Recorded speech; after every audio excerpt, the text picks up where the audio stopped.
353 days at the time of this recording since Madden 21 was released. And now here 12 months later, some reason I'm still playing this game, but in the next couple of days, I believe it's August 12th, I may be mistaken about that, don't quote me on that. On August 12th, Madden 22 is slated to release on EA Early Access or EA Game Pass, whatever their stupid subscription service is.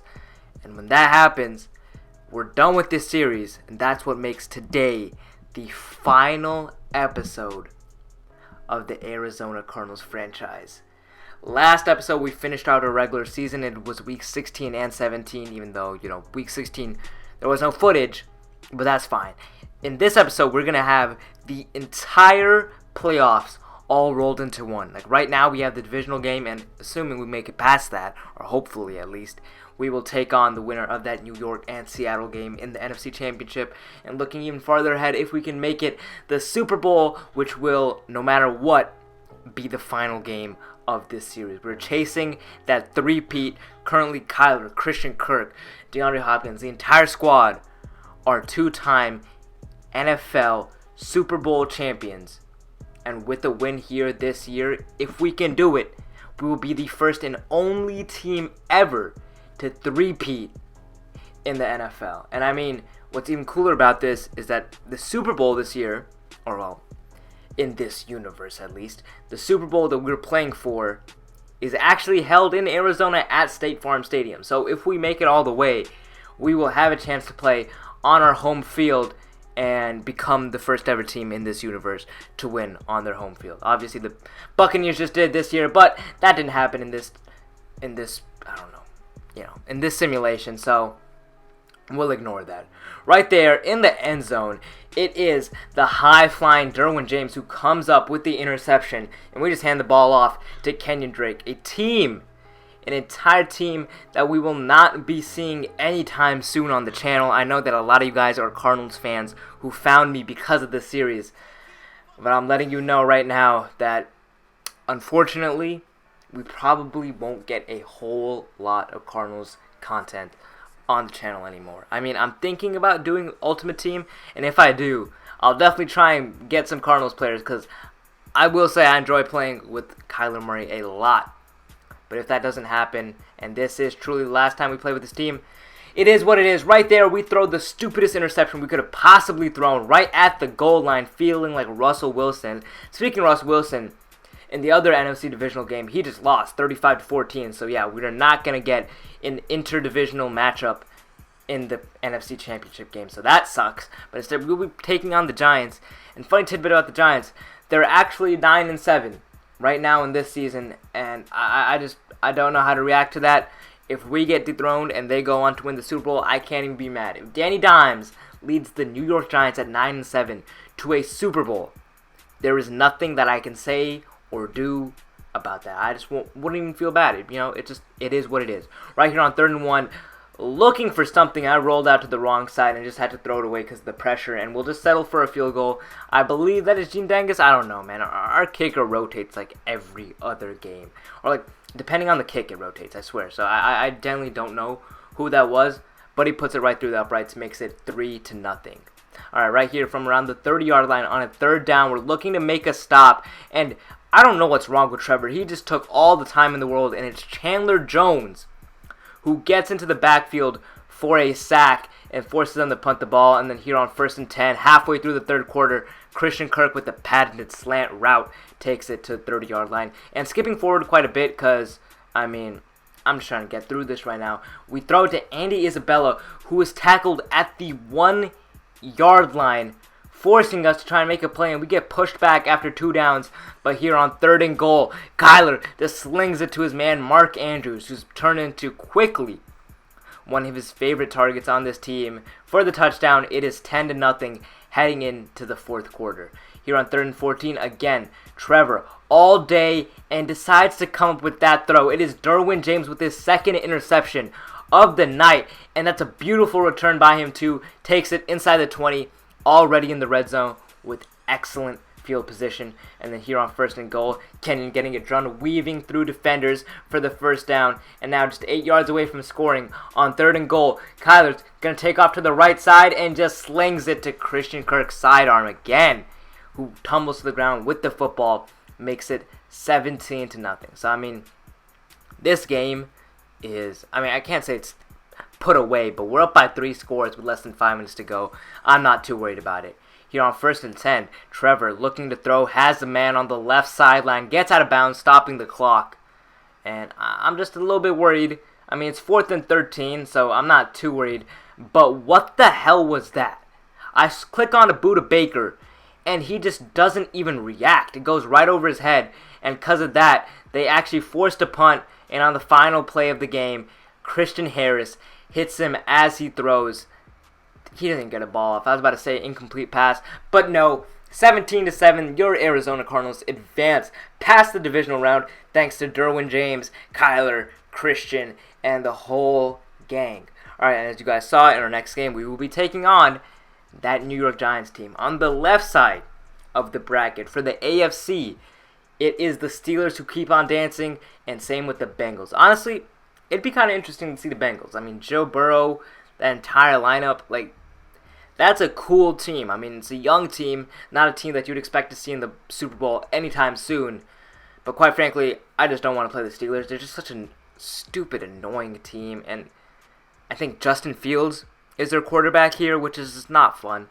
He's not fun to play against, and it just pisses me off. Because that Steelers team has no business being the number 1 seed, but for some reason, they are. I don't get it. Beyond me, but whatever. The only cool thing would be is that if we do get that matchup, that would be the 3rd time that the Cardinals have played the Steelers in the past 15 years for a Super Bowl title. Right now, it's 1-1, so we would get to win in that trilogy if we do win, or if not, that just sucked. But right here on 3rd and 22, I don't know how we give up a bomb over the top, let alone turn it into a touchdown. But I mean, that's just the type of football we play. And then here on 3rd and 13, a desperation here from Kyler gets intercepted. And now they are up 7-0 with a chance to score again. But right there on 2nd and 4, we are lurking with Isaiah Simmons. Sniffed out that route from a mile away. And it's Sterling Shepard, who thought he had an easy reception, snatched right out of his hands. We get the ball back. Here on 2nd and 6, rolling out to his right. Oh my God, what a dot from Kyler. Put it right on the money on the right sideline. And it is DeAndre Hopkins with the excellent footwork who gets 2 feet in bounds. Right there on 3rd and 10, we convert thanks to some terrible defense from the Giants. It's Kirk on the right side of the field who takes it to the 8-yard line. And here on 1st and goal, we're just going to go ahead and hand it off to Kendrick, who bounces it to the right side and walks into the end zone untouched to tie this game up at 7 apiece. Right here on 3rd and 7, we're looking to get a stop, and he makes a terrible throw right over the top, gets batted out of the receiver's hands, and we will take over again. Right there on 3rd and down, we get stopped. So, I mean, the takeover wasn't really much of a takeover, but whatever. They get the ball back, and Sterling Shepard right there takes them to the 29-yard line, and they are once again threatening to score. Here on 2nd and 7, looking to pass, but this time that's just, I'll take credit for that. That was bait work from Isaiah Simmons. He went underneath and just jumped backwards, got over the top for that slant, and got the interception. We have the ball at the 18-yard line. Right there, Mark Andrews with a little run to the left side gets the first down. And here on 2nd and 15, it's Kirk on the drag. One beautiful juke gets right underneath the arms of the defender and picks up the first down. Now here on 1st and 10, again, oh my God, Kirk is putting in work. One-handed with the man draped all over him, snags it and takes it to the ground with him. Here on 4th and 6, though, we were not able to convert on the drive. We're not able to get that first down, and we're forced to just take our field goal, but we're fine with that. We have the lead, and with that field goal, that will take us into the second half. The Giants have the ball to start us off, and with that big play, they get past the 50-yard line, sitting at around the 46. Here on 2nd and 9, it's Danny Dimes in the backfield all day, but I mean, the farther back they go, the worse it gets for them. They almost never throw the ball if they hold on to it for more than 5 seconds, and it's Marvin Wilson who makes sure of that. With the sack, forces the punt, and right there on 3rd and 1, we convert to DeAndre Hopkins on a nice little out route. Here on 3rd and 10, ranging out to his right side, Kyler throws it away, Unfortunate, that's all the drive's going to be. Had to punt it away. Here on 1st and 10, right across the middle. Again, we do a terrible job of covering that. I was actually using the wrong linebacker right there. I was on Devondre Campbell instead of my usual Simmons, because that we were forced. Right here, what was I telling you, man?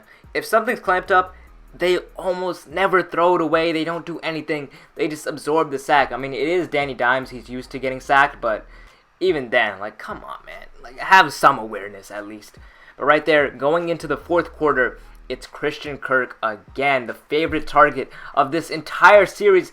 Look at him go on 3rd and 24, getting it done for this Cardinals team and giving us that first down. From the 13-yard line, a little reverse end-around fake, and it's Kenyon Drake for his 2nd rushing touchdown of the day. This time, again, untouched. 17-7 with around 4 minutes to go. And oh my God, giving up a deep ball over the middle against cover 2. And now they have a chance at the 5-yard line to make this just a 3-point game. And they do convert right there to make it 17-14. They decided not to go with an onside kick because they decided that the 2-minute warning would help them. And right there, Landon Collins lights him up. But here on 2nd and 2, we pick up that first down to take us into the 2-minute warning. But they still have 3 timeouts. So if we don't pick up like a single first down, we're done. And on 3rd and 15, it looks like we'd be in trouble, but DeAndre Hopkins gets it done for us. And here on the final play of the entire game, I was just feeling petty, so I threw it all the way up there for Kirk to just go and get, and he does, burning his man for his first touchdown of the day. And that box score is not indicative of how close of a game this truly was, but it was a hard-fought one nonetheless, with your Cardinals advancing to the Super Bowl game. And if you guys were paying attention to the bottom of the screen while we were playing that, the AFC Championship is actually already finished. And yes, we are getting our trilogy against the Pittsburgh Steelers in Arizona.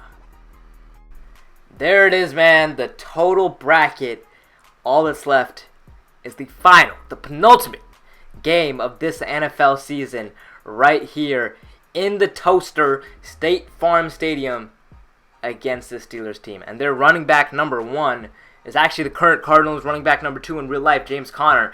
That's an interesting storyline. And Justin Fields, the same guy who played like absolute trash last season in the Super Bowl, is back again, led his team, rallied back. But I have the utmost confidence that we will win this game. I cannot make this up, man. This Steelers team is bad. This is not a good team at all.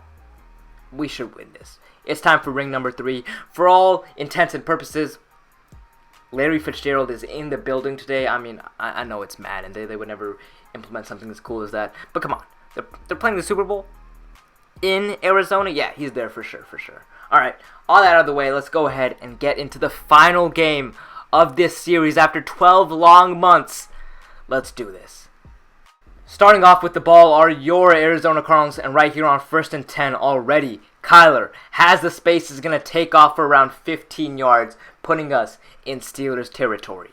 Look at him go, 17 on the play. Here on 3rd and 21, after getting sacked a little bit, we're going for a stupid throw. We're lucky it wasn't picked off, but it was batted incomplete anyway, and we're forced to punt the football. Right here on 3rd and inches, it is James Conner who finds himself a hole for a nice little carry of around 11, pushing them to the 36. Here on 3rd and 7, looking to keep their drive alive. He has it. I think that's Deontay Johnson on the left side of the field, but he's going to be tackled just about a yard short of that first down marker, and they were forced to punt us back the football. Right here on 1st and 10, Mark Andrews gives us a little bit of breathing room, pushing us to the 12, away from the threat of a safety. And then again, here on 1st and 15, after we get pushed back 5 yards because of a penalty, it's Kenyon Drake on a drag who gets out of bounds at around the 35. Here on 3rd and 4, Kenyon Drake sprinting through defenders, gets lit up by Devin Bush, but hangs onto the football and puts us into Steelers territory. And right here on 3rd and 5, they brought an all-out blitz, forgetting about one of the most dangerous men on the field. Mark Andrews was wide open across the middle of the field for a touchdown, making it 7-0. The Cardinals strike first. Right on 1st and 10, That's Eric Ebron, I do believe, unless they changed their tight end, just gave him the same number with the little completion. Here on 2nd and 8, it's Justin Fields who decides to run, and Marvin Wilson recovers all the way from the D-line position to get him, hunt him down, and light him up. It's Patrick Peterson who scoops it up, looking for a score, but has 2 men on him. Ebron just jumped on his back there. I don't know what's going on, and they stop him just short of the end zone. But Kyler's going to try and get it to him himself. Dumps it off to Isabella. Oh, yikes. He can't hang on to the football, and we're going to play it safe, all right? We got a fumble, we forced a turnover, and we got great field position. We can't walk away with 0 points. So we take our field goal, 10-0. We have a 2-possession lead. And right here on 3rd and 12, again, I don't get it. This man Fields just doesn't learn. Takes off again, refuses to slide, and this time it's Isaiah Simmons who just takes that man's head off. And like that, we get great field position yet again. Right here on 3rd and 10, we're tight roping that sideline with Kyler, but it wasn't enough. So on 4th and 4, again, I thought, we'd just take a field goal. But I forgot just how abysmal the power from our kicker is. I swear, he can't make a 30-yard field goal. It's embarrassing. I actually hate to see it. And because of that, they hit us with little PA crossers, and Fields has all the room in the world to run. Takes them to around the 15-yard line. Now here in the red zone, Deontay Johnson catches it just a few yards short of that first down marker, and they're just going to go ahead, play it safe themselves, and take their field goal. And since they get the ball back to start the second half, they are in a fantastic position. Only down by 7. Right there on 2nd and 5, Buda Baker lights James Conner up. But he hangs onto the football. He's not Justin Fields, man. He can actually hang on to the football. Here on 3rd and 6, looking for that first down, but Isaiah Simmons sniffs out the screen pass and makes the tackle well short of that first down marker. And because of that, we get the football back. Right there on the little verticals play, it is Mark Andrews with the completion. And right here on 1st and 10, looking to pass. Dangerous throw to the right side, but Andy Isabella just elevates, grabs it, and comes down with it. The DB tried to go over the top. The ball just wasn't there, man. Right there on 2nd and 10, that's a dangerous pass. But he tumbles with the ball just short of the defender. I thought for sure that was going to be picked off, but I guess we got bailed out. And here on 2nd and 12, on the run. What a throw to Hopkins. I could have rat caught that. I mean, it's possible he could have turned that into a touchdown, but can't be too mad about it. And then here on 1st and 10, a screen play from Kenyon Drake running to the left sideline, just barely knocks over the pylon for the touchdown. Book it. It is 17-3 with less than half of the third quarter to go. Right there on 1st and 10, Justin Fields takes another big hit, but this time he doesn't cough up the football, so that makes him 1 for 3 on actually holding on to the football when getting hit. Decent numbers, I guess. Here on 3rd and 11, after forcing a punt, oh my God. Kyler sacked in the backfield. Not only is it a sack, it's a strip sack, and it is recovered for a touchdown. So just like that, this terrible Pittsburgh offense, which has been getting nothing done, somehow has 10 points all because of their defense. And with that interception on a desperation throw from Kyler right across the middle, they're again at the 15-yard line with a chance to tie it up. Right there, Fields takes off, holds on. I mean, if I was the Steelers, I'd be scared that at any moment he'd just give it up. And right here on 4th and goal, though, we get the stop.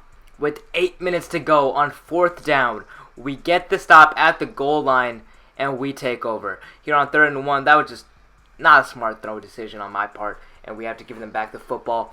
A little bit over 6 minutes to go, but Patrick Peterson jumps the route and is going to take off down that left sideline, laterals it back to Byron Murphy. I thought that would turn into a touchdown. He just didn't have enough space on that left side of the field. He couldn't make it happen, and we're just going to skip right ahead because our drive wasn't even worth showing. 3 and out as quick as it could possibly be, and the Steelers have another chance because it just feels like both of these offenses are stalling right now. It's just the defense on both sides getting it done. Right here on 2nd and 7, Juju Smith-Schuster with the reception down to the 7. So very close. And right there, it's James Conner who shrugs off one defender, bounces off his own offensive lineman, and scores to tie up the game in the Super Bowl with less than 3 minutes to go. But you guys hear that music. It's been a minute since we've heard it. But it is time for one final game-winning drive. Right there, Kenyon Drake cuts it up to the 40-yard line. A little bit more than a minute left to play in this one. And with 22 seconds to go, we need to get into field goal range. Riley out to his right side. He hits Kirk, who swerves one defender and gets to the 21 comfortably inside field goal range. But just to make sure, we'll run one last play. And with 8 seconds to go, Gene Dengus, with the game on the line, drills it right through the uprights, gives us the 20-17 lead. And here on the final play, I want you to really watch this. What the hell am I seeing? They run a Hail Mary play. Fields takes off with 2 seconds to go in the Super Bowl. And even better, he slides. He gives himself up rather than win the Super Bowl in some Cameron Newton type fashion. I don't even know what to say. Ladies and gentlemen, we did it. We three-peated it after a whole year of playing this game, of playing this series, of making these videos, and hopefully you guys enjoyed them, because I know I enjoyed making them. And honestly, to date, in my around year and a half on this app, on this platform, making this series has been the most fun by far. And I really just, from the bottom of my heart, want to say thank you to all you guys who supported me and liked the videos, and just overall, just even if you enjoyed it, I don't care if you didn't interact with the video. If you enjoyed it, that makes me happy. I'm glad you did. And yeah, looking ahead to the future, like I said in the beginning, Madden 22 comes out in a couple of days. In fact, by the time you're seeing this, I think it comes out the day after. Pretty sure I'm going to upload this on the 11th. So that's crazy. And hopefully you guys, even if you aren't going to be Panthers fans, which most of you won't be, hopefully you guys can still find yourself to enjoy that series and support that series as much as you did this one. But that's it. That's honestly all I have to say. Actually, one last thing. Before we sign off, after this game was over, after the Super Bowl finished, I took the liberty of actually taking a look at some of the career stats myself. I simmed this entire league, this simulation, till the year 2050. By then, every single last player on this roster had long retired. And at the year 2050, I took into account some of the key players on this team and their overall legacy, their impact, and just how they finished their career. So right here, we see the stats for this final season. It's Kyler who came away with the MVP, thank God. Now, Adam Gase got Coach of the Year 12-4, and there is a joke to be made there, but you know what? Adam Gase has enough bullshit in his life right now, so we'll let him off the hook. Offensive Player of the Year, Kyler. Defensive Player of the Year, Isaiah Simmons, which is honestly the best part. And our Defensive Rookie of the Year is Christian Harris. So we practically swept at the awards, plus the fact that, you know, we were the NFL champions. But that's not important, all right? Instead, let's understand some of the stats. All right. Kingston, or the coach, the creative coach that I created, finished second in all-time legacy for all head coaches at 6,605. Unfortunately, though, after these 3 Super Bowls, the Cardinals never made the Super Bowl again, and honestly, the team fell apart. They barely even made the playoffs again. So that's depressing, but hey, you know, we had this run, we had these 3 years, can't be too mad. Now, Kyler Murray, because Madden is stupid, it glitched out and wouldn't give me a reading for his legacy numbers. In fact, his name isn't even anywhere on the legacy leaderboard. And I know it's not like, oh, I should have looked farther down. No, because he's a 3-time champion, an MVP, and he just did so much. But no, he just wasn't on the legacy leaderboard. So I don't know where he ranks all time, like amongst Tom Brady, Drew Brees, Peyton Manning. So whatever, we're going to have to get over it. Instead, I can look at some of his career numbers. And even then, I can't see their career numbers if they were retired. I can only see it if they're like in the top 10 in any respective stat, which is super stupid, but whatever. He finished 5th in career passing yards at 76,760. He finished 6th in career passing touchdowns with 556. Obviously, he had those 3 rings. He stayed with the Cardinals his entire career until he retired in 2039 at the age of 41. And that season that we just had ranked as the 5th best season for passing yards at 5,193.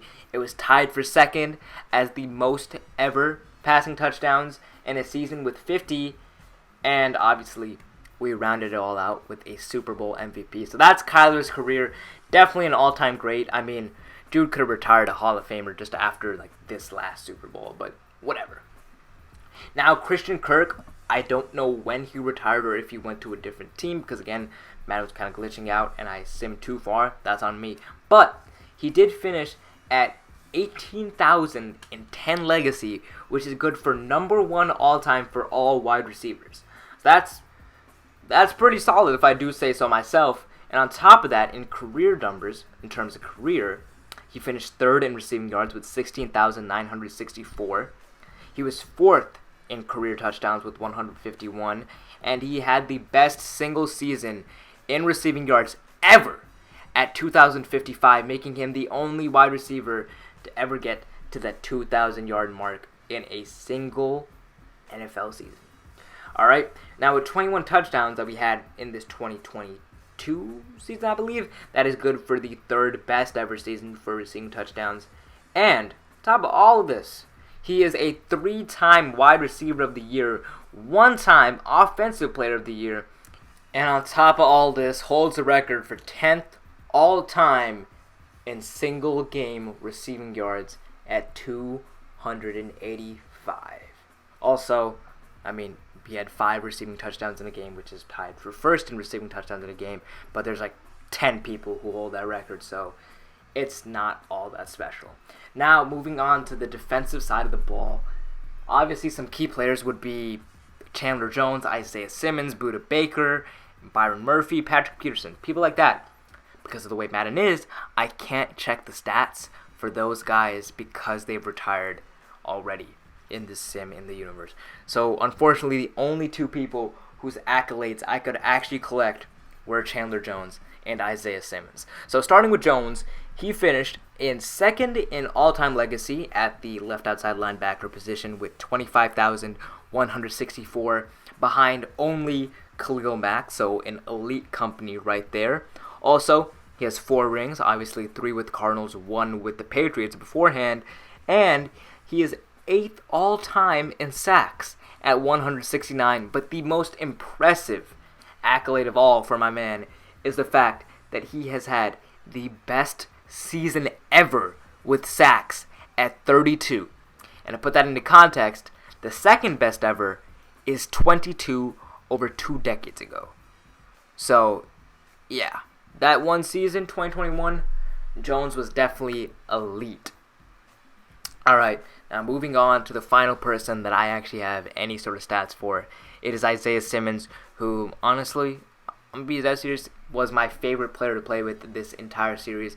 Not any offensive player. I mean, I love Kyler, love Christian Kirk, love DeAndre Hopkins, but just, I don't know, something about Simmons, man. Having a fast middle linebacker and the fact that I used him on every single possession and pretty much every single play on defense, I'm telling you, God was just different. So let's take a look. All right. Isaiah Simmons finished first in all-time legacy for middle linebackers at 25,955, and most impressively was a 6-time NFL champion. Yes, you heard that. He has 6 rings, tying Brady in this universe. Screw Brady for getting a 7th and ruining the whole comparison, but whatever. He made it to the Super Bowl 7 times, ended up losing one of those times, but the fact that he won 6 is insane. And to explain that better, because I said that the Cardinals didn't actually end up making the playoffs that many times after, he actually went to the Vikings shortly after his contract was up with the Cardinals, and that Vikings team, just out of nowhere, in that next decade or so, was just really, really good. So they ended up going to the Super Bowl 4 different times, won 3 of them. So yeah, he won 3 and 3. He had a couple of Hall of Fame careers all rolled into one. And although with his Cardinals run, he never got a Super Bowl MVP, with the Vikings, he did end up making it happen. And on top of that, with the Vikings, he ended up snagging another DPOY, which brings his all-time resume to having not only first in legacy, but a Super Bowl MVP and 3 Defensive Player of the Year awards, on top of being a 6-time champion. Now, for records that this guy holds, I am positive that he would hold at least some sort of total tackles record just because of how insane he was. But again, Madden doesn't allow me to check that, so I can't verify that.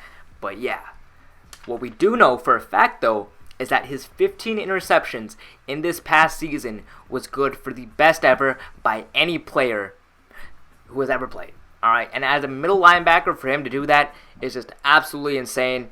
But that is his crowning achievement. But that is all I have for this entire series. If you guys have enjoyed just any of this Cardinals content over the past year at all, make sure to subscribe. But come Thursday, I will see you guys with the Panthers video, whether you guys are ready for it or not. And hopefully, I'll see you then.